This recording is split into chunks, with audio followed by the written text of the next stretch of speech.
Tinalunan na tinatake ng lalaking yan ng judge sa gitna ng court proceedings sa Nevada sa Amerika. Ang lalaki, hinahatulan dahil sa ilang felony battery case. Ipinakulong siya ng 4 na taon. Enero yan nangyari. Itong Martes, sinintensyahan siya ng 26 to 65 years imprisonment dahil naman sa assault. Sinabi ng suspect na wala siyang intensyong patayin ng judge. Ayon sa kanyang abogado, batay sa local media reports, na hindi nakainom ng gamot ang lalaki para sa kondisyon niyang schizophrenia.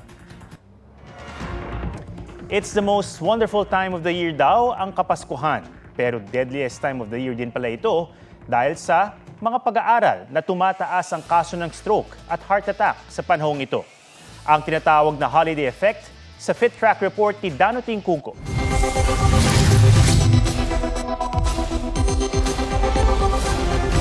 Habang papalapit ang Christmas break o vacation, siksik at liglig ang social calendar ng marami.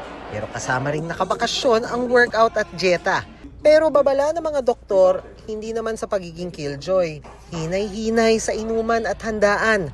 Tuwing holiday season kasi, tumataas ang mga insidente ng stroke at sakit sa puso. Nariyan ang pagdami ng mga idinudulog sa kanilang stroke, heart attack cases at ibang problema sa puso sa huling araw ng Disyembre hanggang simula ng Enero. It's very exponential at this point. You can actually see a very linear surge of stroke patients by January or even at the end of December. They're usually the ones with other risk factors, increased alcohol consumption, increased stress. It could have triggered the problem. It could have made the condition worse. Sabi nga sa isang pag-aaral sa Norway, deadliest time of the year ang mga araw pagkatapos ng Pasko. Sa mga pag-aaral naman sa Australia at Taiwan, mas tumataas daw ang tsansang mamatay ang isang tao kapag na-stroke at na-ospital sa panahon ng Kapaskuhan. Ang tawag daw dito, holiday effect. Isa rin daw sa mga dahilan nito. During the holidays, there is lack of manpower in the hospital because of the holiday season. Some of the hospitals, some services are not readily available as it should be on a regular basis. This is the holiday effect. Mas mataas din ang risk ng stroke sa mga nakatatanda at mga may pre-existing condition. Tapos napasobra pa ng party at inom ngayong holiday season. We are seeing actually a surge na tumataas yung cholesterol, tumataas yung BP because of the lack of exercise and bad diet. Para maging healthy sa Pasko, iwasan ang sobrang pagkain at pag-inom at mag-exercise pa rin. Pero paano makakapag-workout kung hindi na halos makagalaw sa bigat ng traffic o punong-puno ang iyong party calendar?